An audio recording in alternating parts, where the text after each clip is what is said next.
안녕하세요. 뉴스 속 날씨 이선아입니다.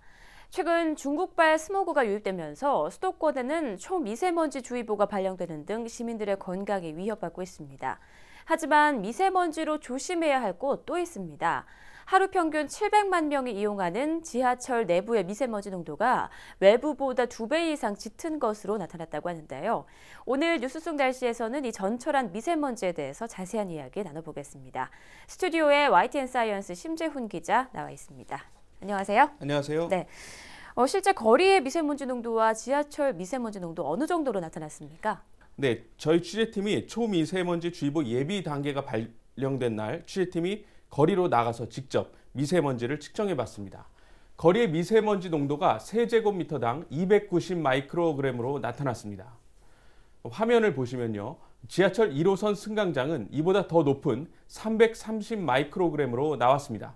그런데 지하철 객차 안은 평균 573 마이크로그램, 황사주의보 기준보다 더 높은 수치가 기록됐습니다. 네, 스크린 도어가 생긴 이후 승강장의 공기는 개선됐지만 지하철 터널에서 만들어진 미세먼지가 안쪽에만 머물면서 열차 안 공기가 더욱 나빠진 겁니다.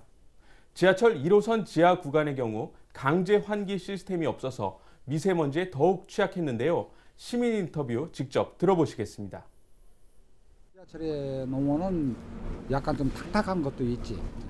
실외보다 여기가 되게 답답한 것 같고 아무래도 이 잠깐 열릴 때만 환기가 되는 거니까. 네, 지하철을 안 탈 수도 없고 탈 때마다 황사 마스크를 착용할 수 없고 참 걱정인데요. 좀 지하철 공기질을 개선할 수 있는 기술이 있나요? 네, 국내 연구진이 기존 지하철 터널 환기구에 설치할 수 있는 소형 환기 장치를 개발했습니다. 1호선 신설동역에서 제기동역 사이에 설치해서 3년 동안 실험을 해봤는데요. 미세먼지 농도를 기준치 이하인 최대 120 마이크로그램까지 낮추는 것으로 나타났습니다. 연구 책임자 인터뷰 직접 들어보시겠습니다. 약 10개 구간에 자연환기 구간이 있는데 여기가 지금 환기팬이 없기 때문에 저희들이 제트 유인팬을 소형 제트 유인팬을 거기 장착을 해가지고 그것을 이제 실험을 해본 결과 전체적으로 만약에 환기팬을 틀지 않았을 때에 비해서 약 한 60% 정도 농도가 감소하는 것을 확인을 하였습니다. 네, 이렇게 효과가 이제 증명된 장비를 이제 설치를 하면 시민들에게 큰 도움이 될 것 같은데 지금 공기질이 개선되지 않는 이유는 무엇인가요? 네, 지하철을 운영하는 서울 메트로와 서울시 간의 예산을 둘러싼 이견으로 환기 시스템이 개선되지 않고 있는데요. 미세먼지의 위협을 받고 있는 시민들을 위해 신속하게 이견을 좁혀서 문제를 해결해야 하는 상황입니다. 네, 미세먼지는 호흡기는 물론 피부, 심장 질환까지 영향을 줄 수 있는 아주 위험한 것으로 알려져 있는데 구체적으로 어느 정도 위험한지 좀 설명을 해주시죠. 네, 세계보건기구 WHO는 미세먼지 중 디젤에서 배출되는 블랙카본을 1급 발암물질로 지정했습니다. 미세먼지는 질산염과 암모늄, 황산염 등의 이온 성분과 탄소 화합물, 금속 화합물 등으로 이루어져 있는데요.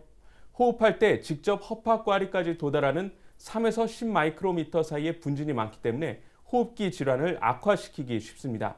전문가들은 감기나 독감, 알레르기성 비염, 폐렴, 기관지 천식이나 만성 폐쇄성 폐질환을 악화시킬 수 있고 급성 폐 손상 등이 나타날 수 있다고 경고하고 있습니다. 네, 호흡기 질환자들이나 좀 면역력이 약한 분들은 이렇게 미세먼지 농도가 짙을 때는 외출을 좀 가급적 안 하는 게 좋을 것 같은데요. 부득이하게 외출을 꼭 해야 한다면 어떻게 주의를 하는 게 좋을까요? 전문가들은 피부에 대한 자극을 방지하기 위해 긴 소매 옷을 입는 것이 유리하고 로션이나 오일 같은 보습제 사용 등도 도움이 된다고 조언합니다. 안경은 먼지로부터 눈을 보호하는 역할을 할 수 있고요. 눈의 이물질 제거에 유리하도록 렌즈 착용을 자제하는 것이 좋습니다. 미세먼지는 워낙 입자가 작아서 아무리 옷이나 마스크로 가린다 해도 완벽하게 차단하기 어렵기 때문에 미세먼지가 많은 날에는 외출 후에 곧바로 샤워를 하고 세안도 더 꼼꼼히 해야 합니다. 전문가들은 세안제를 많이 사용하는 것보다 미지근한 물로 오래 여러 번 씻는 게 좋다면서 먼저 손을 씻어 손의 세균이나 오염물을 제거하고 세안해야 하는 것이 좋다고 말합니다. 네, 미세먼지 주의보가 내려져 있을 때 잠깐 나갔다 와도 목이 따끔거리거나 좀 눈까지 따끔따끔한 증상들이 있던데요. 이게 염증이 발생한 건가요?